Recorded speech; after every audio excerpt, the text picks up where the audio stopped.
ক্যামেরায় আলো নিয়ে না, এটা খুব ভালো লাগে। জলে বলছে জলে নামবে না, উপরে উঠবো, এটা খুব ভালো না, মন থেকে শান্তি।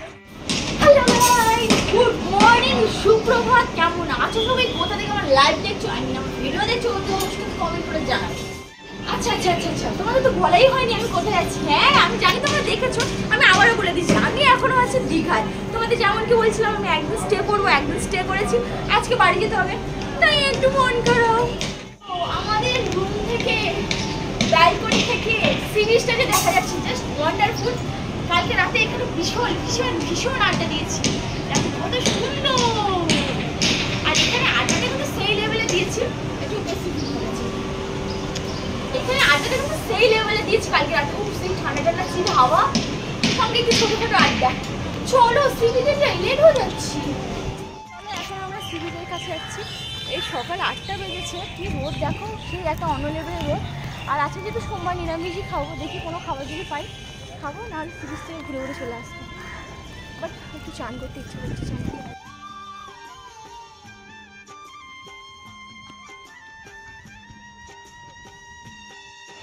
এখন আমরা চলে এসেছি দীঘা সি বিচে।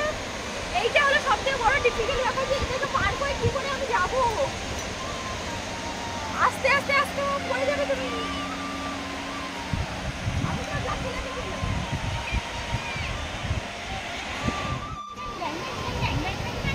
ভালো লাগছে,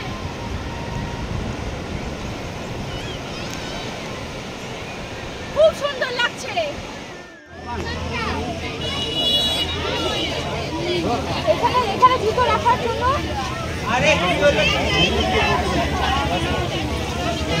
জুতো করে তো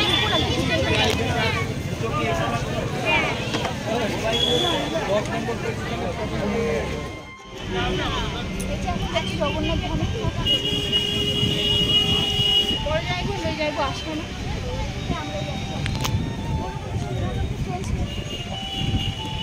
অনেকটা ঘোরা করে দিয়েছে না, ওই দিকে তোমার দেবো না।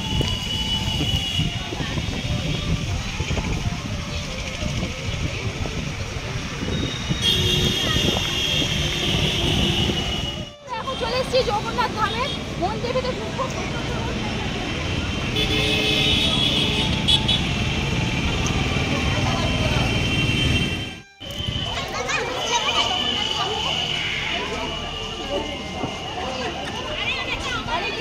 কিরে চলে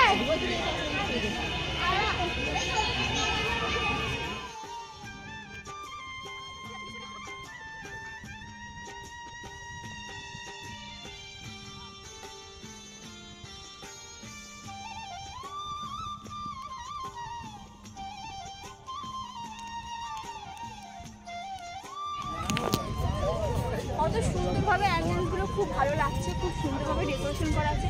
মন্দির মানে জাস্ট অসাধারণ একটা। পুরীর মন্দির যেতে পারলাম না, পুরী যেতে পারলাম না, আর দীঘাতে জগন্নাথ মন্দির হয়েছে, থ্যাঙ্ক গড। আমরা আমাদের পাশাপাশি জায়গায় দেখতে পাচ্ছি দীঘা মন্দির, খুব ভালোও করেছে। পুরীর মন্দির কেমন জানি না, বাট হয়তো ওটাও সুন্দর, এটাও সুন্দর, মন্দিরের কোনো তুলনা হয় না, দুটোই সুন্দর, খুব সুন্দর জায়গা।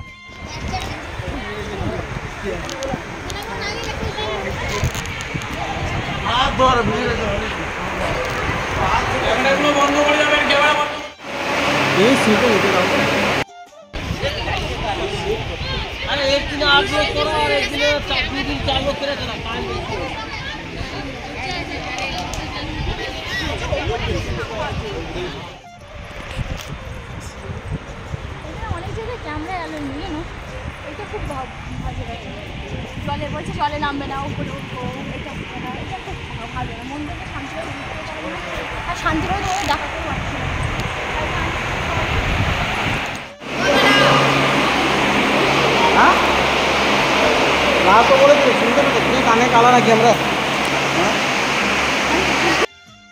তো এখানে একটা বড় ধরনের ঝামেলা লেগে গেছে, বারবার কন্টিনিউ বলছে ক্যামেরা বন্ধ করো, ক্যামেরা বন্ধ করো। যদিও আমাদের ক্যামেরা পুরোপুরি বন্ধ ছিল, আমরা ভিডিওটা করছিলাম না বলার সঙ্গে সঙ্গে, তারপরেও ওরা বলেই যাচ্ছে। আর ওনাদের এত মেজাজ, মানে সবার কথা বলবো না, বাট কিছু কিছু স্টাফদের এত বাজে বিহেভিয়ার, সত্যি একদম ভালো লাগেনি।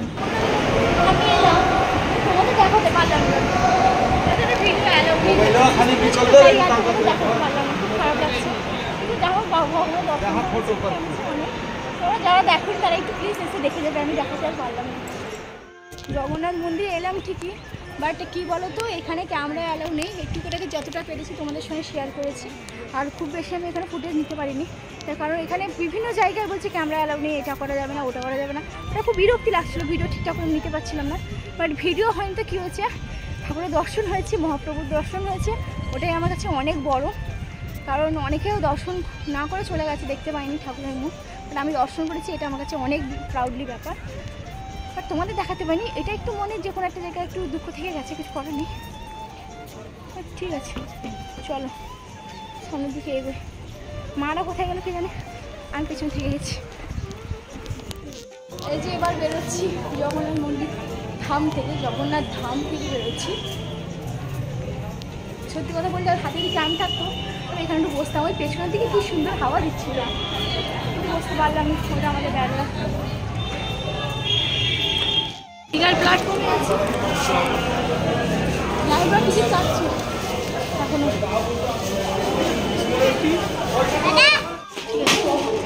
এই যে প্রচণ্ড খিদে পেয়ে গেছে, আর একটা ফান্টা নিয়েছি, আর এটা নিয়েছি। তো দীঘার প্ল্যাটফর্মে আছি, প্রচণ্ড খিদে পেয়েছে।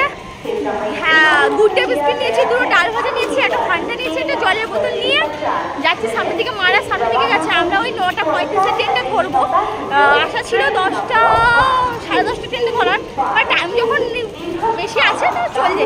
এবার এখানে থেকেও কী করবো, প্ল্যাটফর্মে বসে এগিয়ে যাচ্ছি। বাট কত ভিড় দেখো, প্রচুর ভিড়। এই যে আমাদের জগন্নাথ ধাম, আর এখানে আমাদের বেসিক্যালি দীঘা যাওয়ার উদ্দেশ্য ছিল বড়দি, মনি, বড় জামাইবু, এদের তিনজনের জন্য দীঘা যাওয়া, এদের তিনজনের জন্য বাড়ি আসা। নাহলে আমাদের ওখানে স্টে করার খুব ইচ্ছে ছিল, বাট ওখানে আর স্টে করতে পারিনি। আর ট্রেনের মধ্যে এত ভিড়, তোমাদের কী বলবো, প্রচণ্ড ভিড়। শেষে আমি নিচে বসে বসে এসেছি মানে পাদা নিতে, কিন্তু আমার একটু হেলথের প্রবলেম থাকে, আমি গরম সহ্য করতে পারি না, আর দাঁড়িয়ে দাঁড়িয়ে আসতেও পারছিলাম না, আমার কী বিরক্তি লাগছিল। আর মামা তো ট্রেনে বমি করেই দিয়েছে। দেন বলতে বলতে আমরা কাঁথি চলে এসেছি, বাট অনেকটা স্ট্রাগল করতে হয়েছে আমাদের কাঁথি আসার জন্য, কারণ ট্রেনের মধ্যে এত ভিড় তোমাদের কি বলবো। কাঁথি পৌঁছে একটু শান্তি এলো, আর এদের কি বলবো, কাঁথি ঢুকতে না ঢুকতে আমি আগে ট্রেন থেকে লাভ মেরে বেরিয়ে পড়েছি, কারণ আমি পুরো গেটের সামনেই ছিলাম, তাই আমরা আগে নেমে পড়েছি। আর আমার মেজদি, লোরো ওরা পুরো ভেতরে ছিল, মানে ওদের বের করানো একটা যুদ্ধের ব্যাপার ছিল ওই সময়, এত চিৎকার করে বের করতে হয়েছে। আর আমার বড়দিরা সামনে ছিল, যেহেতু বনির ব্যাচের যারা স্টুডেন্টরা ছিল তাদের গার্ডিয়ানরাও এসেছিলো, তাই বড়দি ওই গার্ডিয়ানদের সঙ্গে বসছে। তো দেখো এখানে বড়দি দাঁড়িয়ে আছে, আর আমার বনি ওর ট্রফি নিয়ে বসছে। তোমরা তো জানো বনির দীঘার কম্পিটিশানে গিয়ে, যোগা কম্পিটিশানে গিয়ে 14 নম্বর হয়েছে। তো সবাই ক্ল্যাপ করো, আর খুব আনন্দ আমরা সবাই। মা তুমি আরও বড় হও, ঠিক আছে, এইভাবেই কাজ চালিয়ে যাও। আর বলতে বলতে এরা বেরিয়ে গেল, মানে কাঁথি থেকে ট্রেনটা ছেড়ে দিল, আর আমরা এখানে একটু রেস্ট নিচ্ছি, কারণ আমাদের ঢুকতে 11টা বেজে গেছে, আর প্রচুর গরম। দেখো কি জঘন্য রাস্তা, কাদা, কি বলবো রাস্তায় জঘন্য। আমার মামাকে দেখো, মামা পরে তার গোটা কাদা হয়ে গেছে, ইস। আর আমিও জুতো হাতে নিয়ে এসেছি, আমার পা কাদা হয়নি, ঠিক আছে, বাট কিন্তু আমাদের বাড়ির কাছে পুরো কাছাকাছি, হেঁটে চলে যাচ্ছে 1 মিনিটের রাস্তা উঠে। আর এই কুকুরটা বহুত ডেঞ্জারাস, আই চল, বাজে কুকুর, ঠাস করে মেরে দেবো। ওখানে দেখো। তো এই যে আমাদের বাড়ি, চলে এসেছি বাড়ি, এসে একটু চেঞ্জ করে শান্তি হলো। এবার ডালটা সেদ্ধ বসাবো, তারপর রান্না করবো, স্নান করবো। দীঘাতে স্নান করে এসেছি, আবার স্নান করবো, এতটা এলাম তো। আর নোংরা কী ভালো লাগছে বলতো, এই পাদানিতে বসে বসে এসেছিলাম তো, তাই খুব নোংরা লাগছে। তাই স্নান করে নিই, তারপর যা হলো। দীঘা গেছিলাম, দীঘা থেকে তো বাড়ি চলে এসেছি, তোমরা জানো। বড়দিরা ওই সেম ট্রেনেই ওরা বেরিয়ে গেল তাজনগরের জন্য, আর আমরা চলে এলাম কাঁথি। দেন দুপুর এসে তাড়াতাড়ি করে রান্নাবান্না করেছি, যেটুকু পেরেছি সেটুকু করেছি, কারণ আমাদের এখানে নামতে 11:30 বেজে গেছে। কী কী রান্না করেছি দেখো, এই যে বেগুন ভাজা, আলু মাখা, এই যে আলু মাখা, আর এই হচ্ছে সোয়াবিন পনির আলুর দিয়ে তরকারি, আর ডাল, মুগের ডাল করেছি। আর কোনো কিছু করতে পারিনি, টাইম মানে কী বলো তো, বেশি সময় নেই তো, খিদে পেয়ে গেছে, এই করতে করতে 1:30 বেজে গেছে। বলছি আর পারবো না কোনো রান্না করতে, এইগুলো নিয়ে একটু ম্যানেজ করে নিই। পারবি তো ম্যানেজ করতে? তোরা অনেক দীঘার নেশা এখনো কাটেনি, এবার খেতে বসছি, তাতে ডিনারটা সেরে ফেলবো, অল্পতা বেশি দাম থাকে। এবার খেতে বসবো, সেম খাবার আছে, কিন্তু রাতে এই যে পরোটা হয়েছে আর সুজি হয়েছে এক্সট্রা করে, যেহেতু আজকে নিরামিষ তাই বেশি কিছু রান্না বান্না করিনি। পরোটা, সুজি আর ডাল টাল সব আছে, ওইগুলোই খেয়ে নেবো। আর দেখছি কি করেছে, খেতে পেয়েছি, খাবো যাই। ভাত মা ঘুমে পাগল হয়ে যাচ্ছে। তোমার প্রচন্ড ঘুম পেয়েছে নাকি গো? তো তার এতক্ষণ তো খেতেই না, আমি না বললে তো তোমার আরো শুয়ে থাকতে। এই যে বাবা এলো, মেজদি খাচ্ছে, মেজদি চলছে তো, বলছে খেয়ে দিয়ে চলে যাবো আর কি। খেতে যাবি তো? খেতে তো বসছি আমি।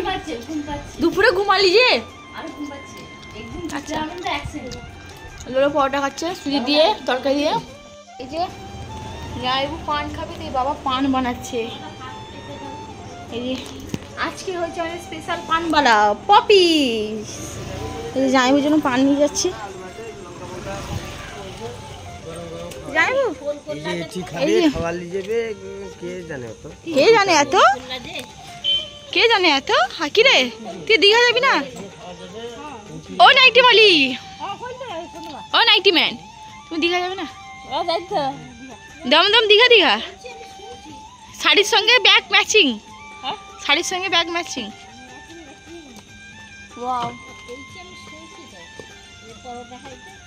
চলো টাটা।